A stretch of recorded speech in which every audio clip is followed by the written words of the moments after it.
Hello everyone! Welcome to Spilling the Tea on a Tarot Deck. My name is Debbie and I am the owner of Spill the Tea Leaf Readings and More, where I do tarot readings and tea leaf readings. You can find more about me at spillthetealeaf.com.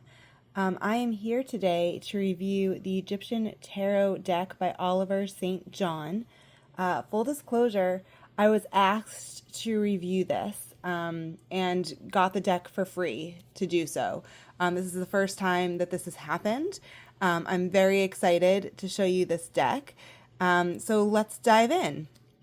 As always, I'll start with the box, which is big, so it's not going to fit completely on my camera here for you, but it's a nice cardboard box. The box itself, it's very nice. It feels sturdy, but you obviously can't carry it around in a purse because it's huge, and it is cardboard. So demerits for that. And also here's the inside. So it will securely hold your cards in the book, but if this is a deck that you would like to get for yourself and use and carry around, I recommend getting like a pouch to carry the cards around in probably. So that's the box. Did I show you all the sides? I showed you the back, but I didn't show you. Here we go. I usually do a better job at this. I apologize. And you can read about Oliver St. John on the back as well as in the book, which you can very clearly see, but we will get to later. As always, I start with the major arcana. I will say the way that this deck came in the box, I usually don't change the order, but I did change the order of the major arcanas because the way they came, if I had them face up for you to see the way they are now, they would have gone backwards, and it just feels weird to start with the World and go back to the Fool instead of the Fool to the World. So, and of course in this deck you can already see that the names are changed because the Fool is the Seer. This deck, and we'll talk a little bit more about this with the guidebook, but you can see it has a few different things going on here.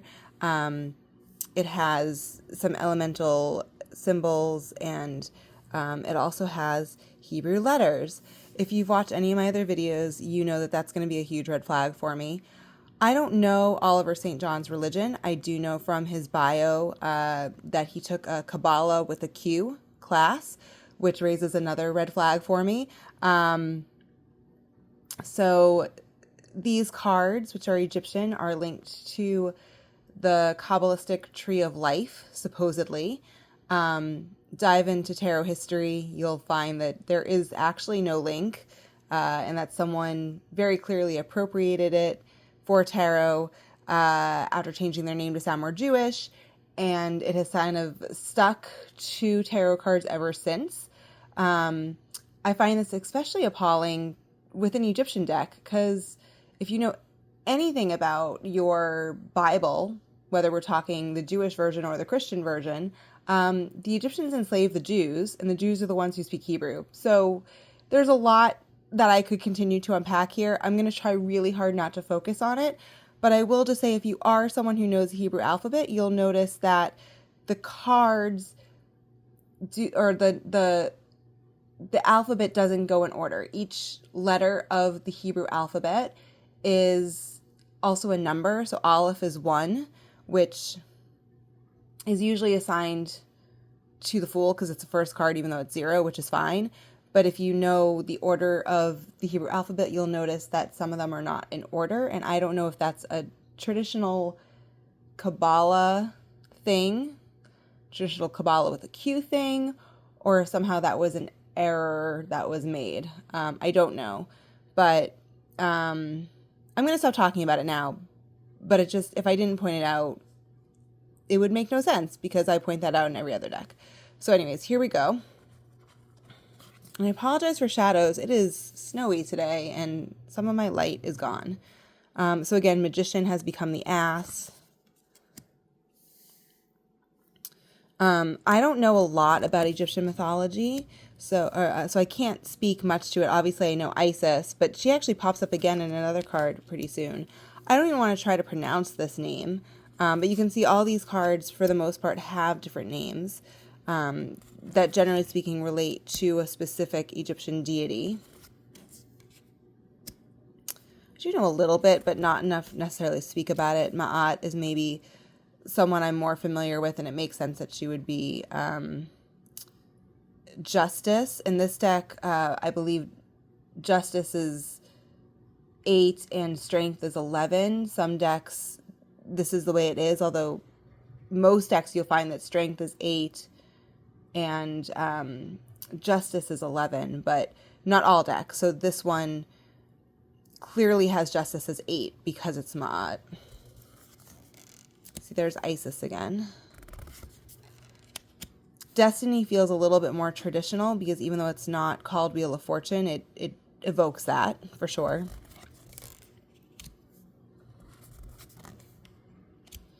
We have the Abyss, which not a deity, but I think they're all linked to deities, and I quickly looked at the guidebook and it's very detailed, so I'll have to read it, but it would take me a while to go through it. It's so detailed, but I'll definitely show it to you so you can see that for yourself. The tower remains unchanged, interestingly. It's the only one that really truly has the same name. The priestess and high priestess are similar, but again, not the same name. Ra for the sun, of course, makes sense. And then the other card that doesn't change its name is the world. But other than that, it's very different in terms of how they named the cards. And I do appreciate when a lot of thought and effort is put into that if you're going to change them to make it make sense. And so I do feel that this deck is one that did that. All right, so looking at our first suit, we have swords.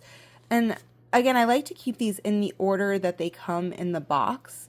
So we're kind of going backwards here. As you can see, this is a pip deck. I'm not a big fan of pip decks, but this does have other stuff on it. It has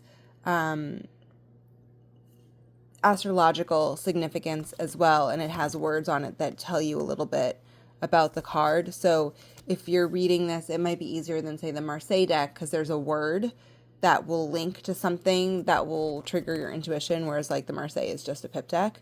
So that does make it a little bit easier to read. And I mean that's fun. Like, that's different. It's not just the swords. Like, they're in fun patterns. They do different things.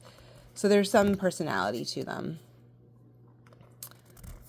And then each deck has a princess, a prince,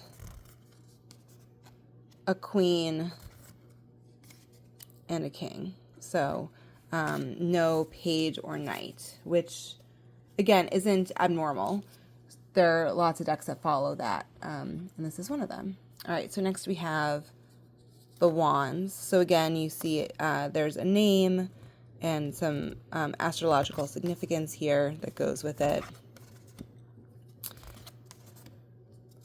And again, the book does go into this in detail. It not so much for the minor arcana as for the majors, but it does really talk about the astrology and lots of other things that I'm not as familiar with. Elements, I mean, you know, you have this for all the court cards, which is really cool. So if that's something you're interested in, or if you're someone who wants to learn more about those things, perhaps this is a deck that would help you with that, or really speak to you if it's something you're more familiar with.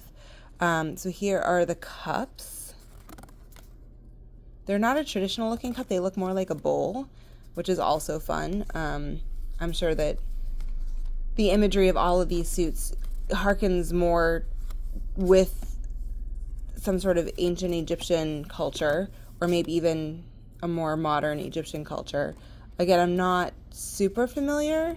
I mean, you know, we all go through that period of time where we're like into King Tut, and, you know, because you learn it in elementary school or middle school, and it sounds really interesting. And I actually, when I was teaching at a school, they did study Egyptian mythology, so I learned a little bit that way through helping the kids with their presentations. But, you know, again, it's not something I've ever really looked into. So I've always been more into Greek and Roman mythology. So here we have discs as opposed to pentacles or coins. But again, this is also fairly common.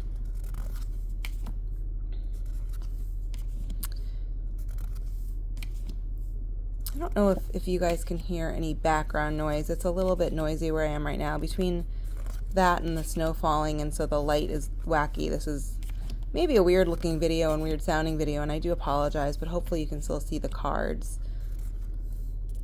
One thing I haven't really talked about yet is the size and thickness of the cards. They're a pretty typical size for tarot cards, and the way that they're a good card, but they're clearly something that will bend easily in a good way. So although I haven't tried shuffling these yet, I think they'd be good cards to shuffle, and for some people they're going to be a little bit too big to hold, but they are your standard tarot deck size. So here's the book. Like the box, it's too big to show the whole thing on the camera, but again, we have information about Oliver St. John here, and you can see it's a really good size book, so lots of good information in here. More about the author right at the beginning, a nice table of contents that's bigger than a page, longer than one page, and it has a good size appendix too. So we have a preface that sort of talks about the purpose of this and about divination generally. And then, pretty early on into it, we have the Sephirot, which if you're someone who knows or thinks you know about Kabbalah, that's going to be very familiar to you. I will try not to say more about it.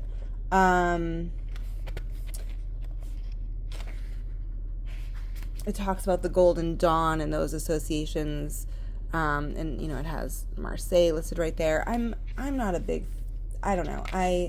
Golden Dawn, and I think they're the ones that did the Thoth deck, and which is also very Egyptian, and I've never really been into it, so I could probably compare this deck to that, but I just can't because I was never interested in that deck. But there's a lot of information. I mean, what I'm showing you now very briefly has like a paragraph on each card, and like this one right here, the Lovers is renamed Shanut, and it has an esoteric title for each card, and it says a little bit about it. So they do that for each of the major arcana cards.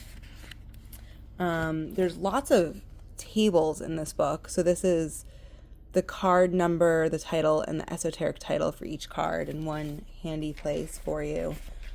Here we have tables of the court cards and the deacons, so you can see what the zodiac is, what the title of the card is, for all of the court cards. And then the deacons, I know I should know more about deacons. I don't.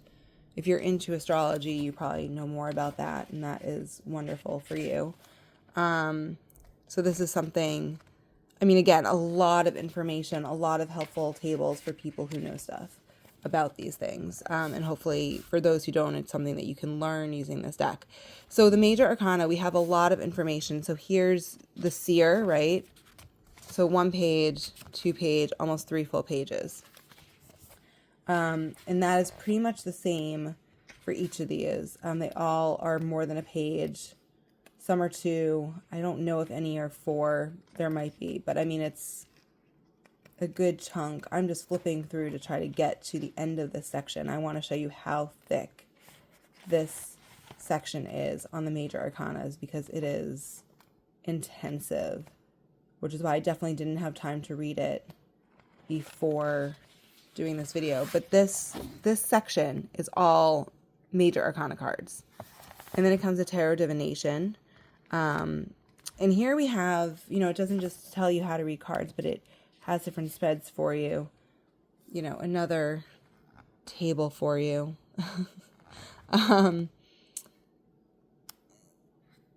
There's mnemonics to help you with what the numbers are and what the elements means, that you can combine them to come up with your own stuff. Divinatory meetings for tarot trump cards or major arcana cards. We don't really have any information like that on the minor arcana. So if you're looking for that information, it's not in here at all. So that's one downside of this book, unfortunately. But, methods of divination.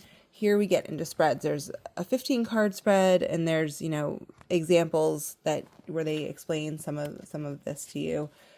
Celtic cross. That was a little disappointing. I was like, really? An Egyptian tarot book with an Egyptian cross, or Celtic cross rather than a more Egyptian spread. But there is a pyramid spread here as well. Although it's funny because it's only 4 cards, which I found amusing. There's a seer spread. It doesn't have a picture, but it explains it. There's one page that explains the design on the back of the cards. There's an element and color key. I mean, a lot of information here. There's pages that just talk about the 16 court cards. And then the appendices, we have this again.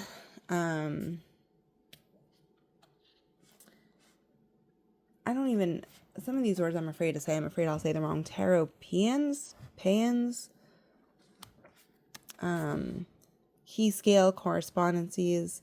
So this again brings in the Hebrew letters, which are also numbers. Lots of Hebrew stuff going on here, which I'm going to keep my mouth shut. I've already said enough. You don't need to hear it. We have some color stuff going on here, which is interesting. Again, I need to actually read through this book to understand what all of this is. I mean, there's just so much information in this book, which is incredible. I think if you're interested in tarot, if you're interested in learning, if you're interested in the links to astrology,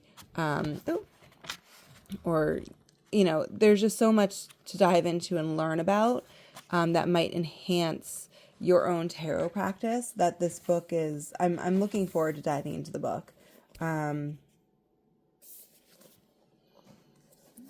Just because there's so much good information in there. So that's the Egyptian tarot. I will use this deck. I'll see how it works for me. It's not something that I'm normally drawn to. One, again, I'm not super into Egyptian mythology. 2, it's mostly a pip deck, which I'm not excited about. And 3, that when people throw qabalah in there, I'm ready for a fight. So I'll use it. I'll try it out. But for those of you who like Egyptian mythology, who want to learn more about tarot and are interested about, what I showed you in that guidebook, this might be for you. And it definitely looks usable. The size of the cards, the thickness of them, it feels like a deck that is meant to be used and shuffled. So, definitely check it out if it's something you're interested in. So thank you for watching this video. If you do want to get a reading with me with this deck or another, or a tea leaf reading, reach out to me at info@spillthetealeaf.com. And go to my website for this and more videos and other things at spillthetealeaf.com. Again, my name is Debbie. Thank you so much for tuning in today, and I look forward to hearing from you. Let me know what you think. All right. Bye, everyone.